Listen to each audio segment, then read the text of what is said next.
आणि या इथली अनेक प्रकरणं गेली 4 दिवस जमा होत होती. तर ह्या सगळ्यांच्या संबंधाने पोलीस स्टेशनला बोललं पाहिजे. माझ्या कामाची चौकट एवढीच आहे, मी पुढे सांगितलं पाहिजे. मला इथल्या काय म्हणता येईल की कुठल्याही कुरघोड्यांच्या राजकारणाशी काही घेणं देणं नाही. मला इथल्या तुमच्या पॉलिटिकल स्कोअर सेट करण्याचा जे काही कोणाचा असेल तर त्याच्याशी आम्हाला काही घेणं देणं नाही. आमचा कन्सर्न एवढाच आहे की फलटण पोलीस स्टेशन छळछावणी झालेली आहे. फलटण पोलीस स्टेशन मधले अधिकारी नेमके कुणाच्या प्रभावाखाली असतात ते अशा पद्धतीने म्हणजे एक खून होतो आणि 4 महिन्याच्यात आरोपी सुटतो आणि त्याचा जरा पोस्टमॉर्टम रिपोर्ट त्यांच्या नातेवाईकांना मिळत नाही. अशा एक ना अनेक अनगिनत घटना आहेत. त्या घटना मी बैजवार पुन्हा एकदा मांडेन तिकडे. पण ह्या सगळ्यांमध्ये संपदा मुंडे या एका प्रकरणाच्या निमित्ताने या सगळ्या केसेस निघालेल्या आहेत.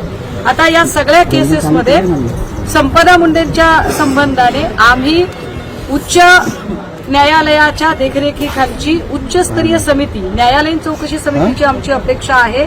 एक अधिकारी आपण देखरेखीसाठी नेमाल तर तो चालणार नाही.